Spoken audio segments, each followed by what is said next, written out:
Hello world, welcome to the 61st Climate Change Emergency Awareness Protest. It is February 7th here in Gettysburg, Pennsylvania, USA. It's a nice comfortable 39 degrees, the wind's blowing and it's sort of rainy, so it's not good conditions out here at all. However, earlier this week it was 65 degrees. So you're getting weather whipping, and I'll talk about that in a second. So next week's rally will be on the 14th, I believe, at 12 noon, somewhere around there. I might change that. And that's Valentine's Day. And what a better time than to love your Mother Earth and your partners or whoever else you care about, your kids, than to show up at a climate change protest. But either way, you got to make choices in life, and then here we are. So the CO2 level, carbon dioxide level, is around 414, hovering in that level. It keeps going up every week. And the danger of that is humans have only existed between 200 and 280 parts per million. And as soon as it starts getting above that, you run the risk of feedback loops and heating, whether it's a slow burn, at the 350 level, or whether it's faster and faster at the 400 level where we are. It's a real problem. And we're just speeding up the process that's inevitable the way we're going right now. The question is how slow of an increase you want, or how fast. Until we figure a way to mitigate and reduce CO2 levels, we have a real problem. So you end up with right now the danger is in the Arctic. That's the one situation. However, there are many other feedback loops going on. The one danger is in the Arctic that once the sea ice goes, we're in deep trouble as far as the planet goes, and survivability goes down almost to zero at that point. The reason is that you have the jet stream is going wild as far as fluctuations right now, and become even more so later. You get these wild variations in temperatures, and for example, locally, as I said before, the orchard farmers, their trees will probably start budding soon the way the temperatures are going, and if we end up with a cold snap, they end up losing their crops for the summer. And the same for farmers. If you plant your crops all over the world and then it gets cold, or it floods or drought, then you end up with a crop loss, and you end up with a food starvation issue for countries. And eventually what happens is the countries stop importing or exporting food to other countries because they have to feed their own people.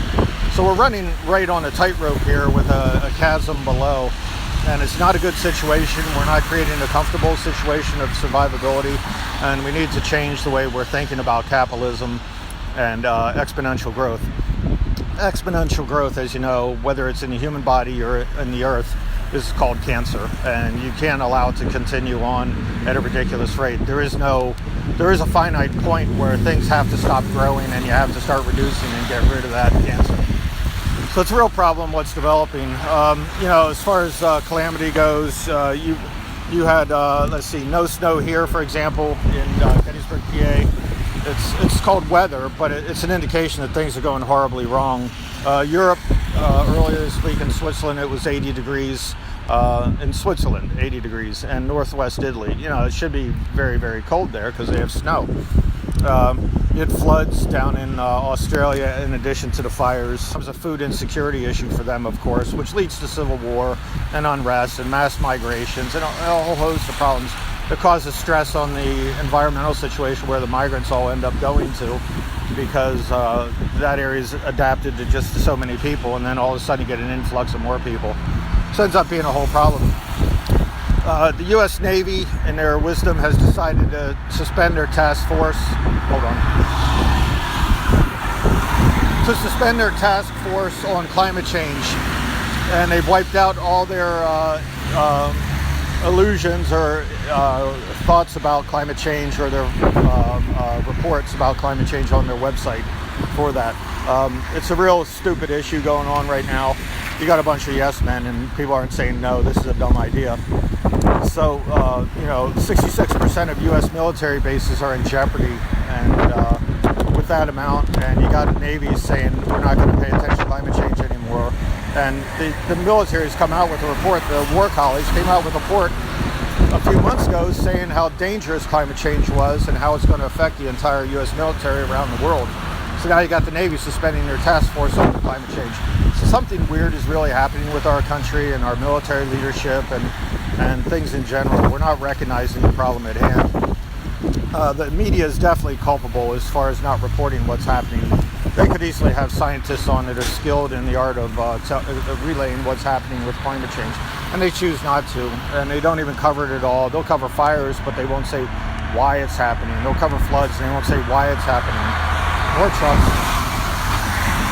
So as you can tell, we're not getting off of fossil fuels anytime quick, and there's no technology that's readily available other than electric cars and hybrids to get things another mode of transportation. Instead of building roads, we should use that funding to build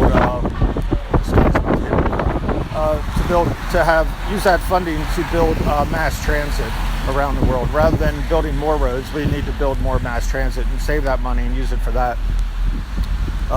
Politicians are tied up in the impeachment process. It finally ended this week, but it's a ridiculous situation. And, rather than addressing the dire situation of climate change, they're worried about Trump and his little impeachment thing, which, for whatever side you're on, it's a waste of time because we knew the outcome anyway.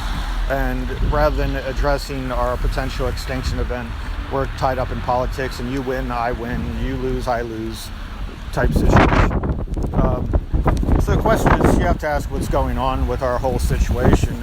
First, you need to become aware of what's happening and educate yourself, and then, start asking questions as to how long we're going to allow this to continue like this. So the presidents, they're trying to blame Trump for everything, and yes, he is extremely culpable in what's happening, and I'll come back to him in a second. But it goes back to Bill Clinton, and he had Al Gore as his vice president, who was Mr. Environmental, vice president, and he had testified as a senator saying how dangerous the situation was way back before he became vice president, and Clinton ignored him for 8 years. And then you had George Bush II, whose policy was drill baby drill with oil and unlimited growth as far as oil and fossil fuel growth. Then you had Obama with his bipolar policies where he'd do one thing and then he'd do the opposite that would hurt climate change. For example, he allowed gas fracking to continue. Natural gas is nothing but methane. If you have a gas house, such as gas stove, gas heating, whatever, you're contributing to the end of the earth as also your children's early death. Natural gas, when it comes out of the ground, is methane, which is a greenhouse gas. It's 186 more times greenhouse gas heating potential than is CO2 in the first 2 years, and then it drops down eventually to 20 times more potential as a greenhouse gas. So you had Obama do his bipolar policies. Then you have Trump, who's deliberately thwarting any chance of survival at all. And, this is total crimes against humanity, and how people aren't arrested at this point, I don't have a clue. But I do know because the media is not reporting anything and telling you how heinous this situation is. The media is owned by 6 families, and you're never going to hear the truth about it as far as how bad the situation is. What you need to do is get on Facebook or YouTube, check out Paul Beckwith, Guy McPherson, Kevin Anderson, Peter Wadhams. There's several others on there you can check out. So you need to get on and do your own research as to how bad the situation is. Go to CO2 Now to see the carbon dioxide count. That's a website that's really good from Mauna Loa Laboratories.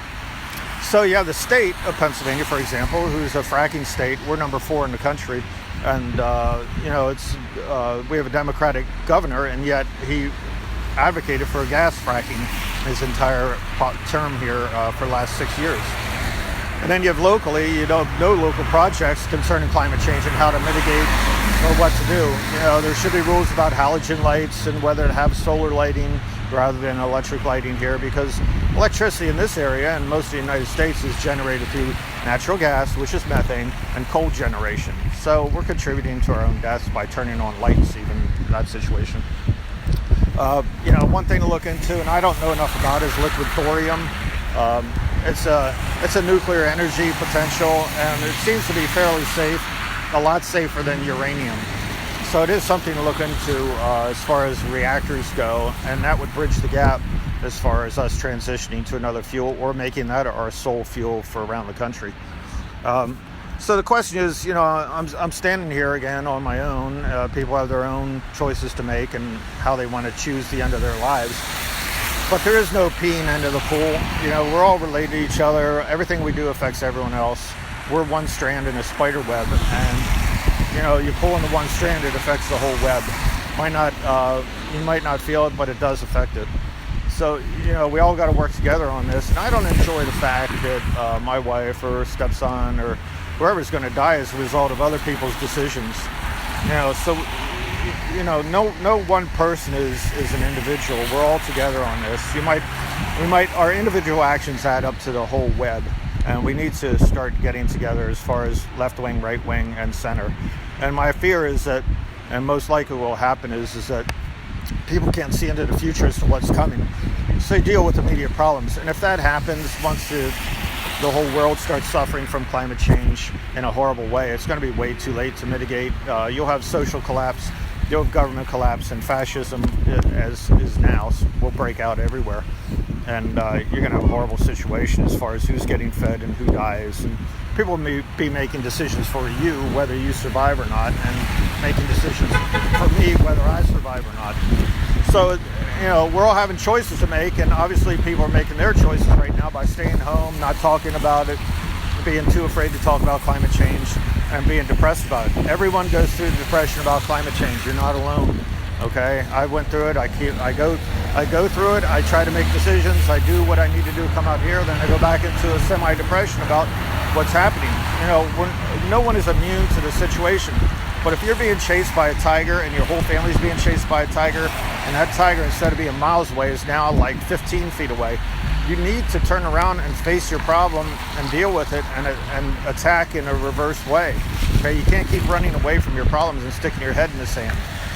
So eventually I hope to see people out here, but it's not going to happen. I don't care about the weather. I don't care what the excuses are. People need to start doing their own climate change protests, boots on the ground. This voting situation will not work in that you have to wait another year to vote, then another 6 months till policies started getting inactive, and then another year from that till they actually take hold. So you're ticking away time, and the doomsday clock is now down to 100 seconds. So they determined. So this is the closest it's ever been to the end of civilization. Okay, are you understanding that? The doomsday clock is now 100 seconds. We're almost out of time, and when it ticks off the final seconds, it's way too late. You get down to 30 seconds or whatever, you might as well give it up. So I really suggest people start taking action. You got kids, you got family, you got loved ones. Even if you don't have anyone, you still have a responsibility to take care of those around you and those you don't even know from across the world. So 7 generations from now is how you should be thinking about things. So please get out, please do something. Quit sitting on your hands. Please saying it's too scary, it's too this, it's too that. Because pretty soon, instead of being too this, too that, it'll be too late. So I really suggest everyone get out and start doing something. All right, I'll see you later. I'll see you next week. Bye.